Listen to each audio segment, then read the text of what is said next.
بسم اللہ الرحمن الرحیم۔ یوٹیوب چینل شمیر BKW وائس کے معزز دیکھنے والوں کو السلام علیکم۔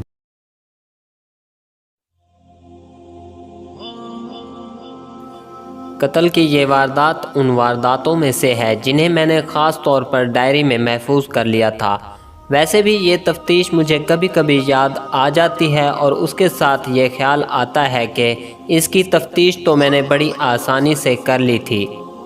میری تفتیشی کہانیاں پڑھنے والے خواتین و حضرات یہ کہانی پڑھیں گے تو شاید وہ بھی یہ سوچیں، لیکن میں جب اس کی تفتیش پر غور کرتا ہوں تو یاد آتا ہے کہ کسی اور تفتیش میں مجھے اس سے زیادہ دماغ سوزی نہیں کرنی پڑی تھی۔ یہ دماغ کا ہی کھیل تھا۔ میرے ساتھ ایک تو انگریز انسپیکٹر پولیس تھا، ایک میجر ملٹری پولیس کا تھا اور ایک میجر انٹیلیجنس کا تھا۔ یہ دونوں میجر بھی انگریز تھے۔ اللہ تعالیٰ کا کرم تھا کہ میں اپنے دماغ کے زور پر ان سب پر چھا گیا تھا۔ اس تمیز سے میرا مطلب یہ نہیں کہ آپ مجھے ہیرو سمجھیں، میں کہنا یہ چاہتا ہوں کہ انسان میں فرض شناسی ہو اور کام کرنے کی لگن ہو تو وہ ناممکن کو ممکن کر کے دکھا سکتا ہے۔ یہ دوسری جنگ عظیم کے آخری سال کی واردات ہے۔ ابھی ایسی کوئی صورت نظر نہیں آتی تھی کہ جنگ ختم ہو جائے گی۔ ابھی یہ خطرہ موجود تھا کہ ہندوستان انگریزوں کے ہاتھ سے نکل جائے گا۔ میں نے اپنی بعض کہانیوں میں یہ ذکر کیا ہے کہ جنگ عظیم کے دوران ہندوستان میں جرمنی اور جاپان کے جاسوس اور تخریب کار خاصے زیادہ ہو گئے تھے اور ان کی سرگرمیاں اور کامیابیاں تشویشناک ہو گئی تھیں۔ یہ جاسوس اور تخریب کار جرمنی اور جاپان سے نہیں آئے تھے، یہ سب ہندوستانی تھے جن میں ہر مذہب کا ہندوستانی شامل تھا۔ یہ ایک الگ موضوع ہے جس پر میں بڑے لمبے لمبے مضمون لکھ سکتا ہوں اور ان دیسی جاسوسوں کی چند ایک کہانیاں بھی سنا سکتا ہوں، لیکن ابھی یہ واردات اور اس کی تفتیش سناؤں گا جس کا میں نے اس تمہید میں ذکر کیا ہے۔ جاسوسی اور تخریب کاری اس قدر زیادہ ہو گئی تھی کہ ملٹری انٹیلیجنس نے سول انٹیلیجنس کے علاوہ پولیس کا تعاون بھی حاصل کر لیا تھا۔ ایسے کیس CIA کے پاس آیا کرتے تھے۔ میں اس وقت CIA برانچ میں تھا جب ملٹری والوں نے ہم سے مدد مانگی۔ مجھے اور انگریز انسپیکٹر کو حکم ملا کہ ہم ملٹری انٹیلیجنس والوں کے ساتھ لگ جائیں۔ میرے ساتھ جو انگریز افیسر گیا اس کا نام انسپیکٹر راجرز تھا، لیکن میں اسے راجر لکھوں گا کیونکہ ہم اسے اسی طرح بلایا کرتے تھے۔ یہ جاسوسی اور تخریب کاری کا اتنا پھیلا ہوا اور دور دور زمین کے نیچے تک گیا ہوا کیس تھا کہ ہمیں اپنے ہیڈ کوارٹر نئی دلی سے نکل کر 2 اور شہروں اور پھر دیہاتی علاقے تک جانا پڑا۔ اس میں شہری تو تھے ہی، انڈین آرمی کے 1-2 افسر بھی شامل تھے، لیکن ابھی ان کا سراغ نہیں ملا تھا۔ نہ ان 2 ملزموں میں سے کسی نے ان کی نشاندہی کی تھی جنہیں ملٹری انٹیلیجنس نے پکڑا تھا۔ یہ جرمنی کے جاسوسوں کا رنگ تھا۔ معلوم ہوا تھا کہ جاپان کے ہندوستانی ایجنٹ بھی اس رنگ میں شامل ہو گئے تھے۔ اس کی وجہ یہی سمجھ میں آتی تھی کہ اس وقت جاپان بری طرح شکست کھا کر پیچھے ہٹتا جا رہا تھا، لیکن اس کی بری اور بحری فوج جہاں جم جاتی وہاں سے اسے پیچھے ہٹانا بظاہر ناممکن ہو جاتا تھا۔ یہ بھی پتہ چل گیا تھا کہ اس رنگ کے پروگرام بڑے ہی خطرناک ہیں۔ ان تخریب کاروں نے ہندوستان میں بڑے بڑے ایمونیشن ڈمپ ذخیرے اڑانے تھے۔ یہ بھی کام انہیں دیا گیا تھا کہ تیل پیٹرول کا جہاں کہیں بھی ذخیرہ نظر آئے اڑا دو۔ ایک کام یہ تھا کہ انڈین آرمی میں بددلی اور بدامنی پھیلائی جائے اور فوجیوں کے دلوں میں انگریزوں کی نفرت پیدا کی جائے۔ یہ کام تو پہلے ہی ہو رہا تھا، اب اسے تیز کرنا تھا۔ ایک نشاندہی میرٹھ چھاؤنی کی ہوئی تھی۔ ہم میرٹھ چلے گئے اور چھاؤنی میں فوج نے ہماری رہائش کا نہایت اعلیٰ انتظام کر دیا۔ ہمارے ساتھ جو ہیڈ کانسٹیبل اور 3-4 کانسٹیبل تھے انہیں بھی بڑی اچھی اور باعزت رہائش دی گئی۔ ہم 3 دن وہاں مصروف رہے۔ ایک ہندو لیفٹیننٹ کو ہم شیڈو کر رہے تھے، یعنی چوری چھپے اس کا پیچھا اس طرح کر رہے تھے کہ وہ کہاں کہاں جاتا ہے اور عموماً کس وقت جاتا ہے۔ وہ اکثر رات کو ایک کانگریسی لیڈر کے گھر جایا کرتا تھا۔ ہم اسے عین موقع پر پکڑنا چاہتے تھے۔ میں اس تفصیل میں جا کر آپ کا وقت ضائع نہیں کروں گا کہ انٹیلیجنس کا طریقہ کار کیا ہے، اور یہ جانتے ہوئے کہ فلاں شخص مشتبہ یا ملزم ہے اسے فوراً پکڑا کیوں نہیں جاتا۔ لاش اور نیند کی دوائی والی شیشی۔ ایک رات 9 بجے ملٹری پولیس کے میجر نے ٹیلی فون سے اطلاع دی کہ بریگیڈیئر ہیڈ کوارٹر کا ایک سکھ کیپٹن چرن جیت سنگھ بھنڈاری قتل ہو گیا ہے۔ اسے گولی ماری گئی تھی۔ یہ کیس ملٹری پولیس کا تھا اور اس علاقے کے تھانے کا تھا۔ اس میجر نے ہمیں اس خیال سے اطلاع دی تھی کہ ہو سکتا ہے یہ جاسوسوں کی کارروائی ہو۔ ملٹری پولیس کے اس آفیسر کو یہ خیال ویسے ہی نہیں آ گیا تھا۔ اس کی ایک وجہ تھی، جو یہ تھی کہ captain Charanjit Singh brigadier head quarter کی انٹیلیجنس برانچ کا آفیسر تھا، اور جب سے ہم یہاں آئے تھے وہ ہمارے ساتھ کام کر رہا تھا۔ اچھا خاصا ذہین آفیسر تھا اور اپنے کام کو خوب سمجھتا تھا۔ بجا طور پر شک کیا جا سکتا تھا کہ اسے جاسوسوں نے گولی ماری ہے۔ وہ کسی ایک یا ایک سے زیادہ جاسوسوں کو جان گیا ہوگا۔ میں اور انسپیکٹر راجر اپنے ہیڈ کانسٹیبل اور کانسٹیبلوں کو ساتھ لے کر بھاگم بھاگ موقع واردات پر پہنچے۔ مقتول کو گھر میں گولی ماری گئی تھی۔ یہ گھر شہر میں نہیں بلکہ ہماری رہائش کے قریب ہی چھاؤنی میں آفیسرز فیملی کوارٹر میں تھا۔ یہ خاص طور پر ذہن میں رکھیں کہ مقتول نے رات 9 بجے ہمارے پاس آنا تھا اور ہم نے نہ جانے رات کس وقت تک مصروف رہنا تھا، لیکن اس سے آدھا گھنٹہ پہلے وہ کسی دشمن کی گولی کا شکار ہو گیا۔ یہ افسروں کا فیملی کوارٹر تھا جو ایک چھوٹی کوٹھی کی طرح نہایت اچھا تھا۔ اس سے تھوڑا ہی پرے ہٹ کر ایک اور کوارٹر تھا۔ دونوں کے سامنے گھاس کے لان تھے اور ان سے آگے چھوٹی یعنی کم بلند فصیل کی طرح دیوار تھی اور اس میں پھاٹک تھا۔ ہم کیپٹن چرنجیت سنگھ کے کوارٹر میں گئے تو وہاں جو افراد ملے ان میں ایک ہندو میجر تھا جو ساتھ والے کوارٹر میں رہتا تھا۔ اس کے ساتھ اس کی بیوی تھی۔ مقتول کا سکھ اردلی بھی تھا اور 22-23 سال عمر کی ایک بڑی ہی خوبصورت لڑکی بھی تھی جس کے چہرے پر ہوائیاں اڑ رہی تھیں اور اس کے آنسو بہہ رہے تھے۔ وہ مقتول کی بیوی تھی، نام امرت کور تھا۔ ہمیں بتایا گیا کہ لاش بیڈ روم میں پڑی ہے۔ ہم بیڈ روم میں گئے، وہاں 2 پلنگ ایک دوسرے کے ساتھ بچھے ہوئے تھے۔ ایک پلنگ اور دیوار کے درمیان لاش فرش پر پڑی ہوئی تھی۔ میں نے لاش کو اچھی طرح ادھر ادھر کر کے دیکھا۔ گولی ایک کن پٹی میں لگی تھی اور کھوپڑی کی دوسری طرف نکل گئی تھی۔ اس سے یہ صاف اندازہ ہو رہا تھا کہ قاتل مقتول کے سامنے اور ذرا ایک طرف کھڑا تھا۔ اپنے تجربے کی بنا پر میں یہ بھی سمجھ گیا کہ گولی قریب سے ماری گئی ہے۔ جسم پر کسی اور چوٹ یا زخم کا نشان نہیں تھا۔ میرے ساتھ انسپیکٹر راجر نے دیوار دیکھی تو اسے ایک جگہ گولی کا نشان نظر آیا۔ وہاں ایک تپائی پڑی تھی۔ انسپیکٹر راجر نے تپائی ہٹا کر نیچے دیکھا تو اسے فائر کی ہوئی گولی جو پچک گئی تھی مل گئی۔ ہم وردی میں نہیں تھے، ہم وردی نہیں پہنتے تھے، سویلین کپڑے پہنا کرتے تھے۔ ہمارے ساتھ ملٹری پولیس اور انٹیلیجنس کے جو افسر تھے وہ بھی وردی نہیں پہنتے تھے۔ مقتول نے گرم سوٹ یعنی کوٹ اور پتلون پہن رکھا تھا، ٹائی بھی بندھی ہوئی تھی اور اس کے سر پر پگڑی تھی۔ گولی پگڑی میں سے گزری تھی۔ اس کے اس لباس سے پتہ چلتا تھا کہ وہ ہمارے پاس آنے کے لیے تیار تھا۔ لاش کے ایک ہاتھ کے قریب فرش پر درمیانے سائز کی ایک شیشی یعنی بوتل پڑی ہوئی تھی۔ اس کا ڈھکنا اترا ہوا تھا اور اس کے اندر جو دوائی تھی وہ فرش پر بہہ گئی تھی اور کچھ دوائی ابھی تک شیشی میں موجود تھی۔ شیشی کھڑی نہیں بلکہ پہلو پر گری ہوئی تھی۔ میں نے شیشی اٹھا لی اور اس پر جو لیبل تھا وہ پڑھنے لگا۔ یہ کوئی نیند کی دوائی تھی۔ یہ میں اس لیے یقین کے ساتھ کہہ رہا ہوں کہ اس کا نام آج کی نیند کی دوائیوں سے ملتا جلتا تھا۔ مثلاً آج کل گولیوں کی شکل میں نیند کی جو دوائیاں ملتی ہیں ان میں ایک ڈائزی پام ہے اور ایکسائزمی پام بھی ہے، اور اسی طرح کچھ اور دوائیاں ہیں۔ اس دوائی کا نام مجھے اچھی طرح یاد نہیں رہا، کوئی پام ہی تھا۔ وہ دوائی گولیوں کی بجائے سیرپ کی صورت میں تھی۔ انسپیکٹر راجر نے شیشی میرے ہاتھ سے لے کر لیبل پڑھا تو اس نے بھی کہا کہ یہ نیند کی دوائی ہے۔ راجر نے ہی دیکھا کہ شیشی کا ڈھکنا تپائی پر پڑا ہوا تھا۔ شیشی میں چند ایک چمچ دوائی رہ گئی تھی۔ راجر نے ڈھکنا شیشی پر چڑھا دیا اور شیشی بھی قبضے میں لے لی۔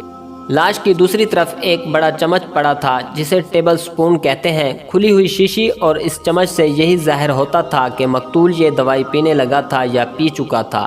لیکن مجھے یہ خیال آیا کہ مقتول کو ہمارے پاس آنا تھا اور یہ ایک میٹنگ تھی جس میں ہم سب کو اپنے دماغ پوری طرح بیدار رکھنے تھے۔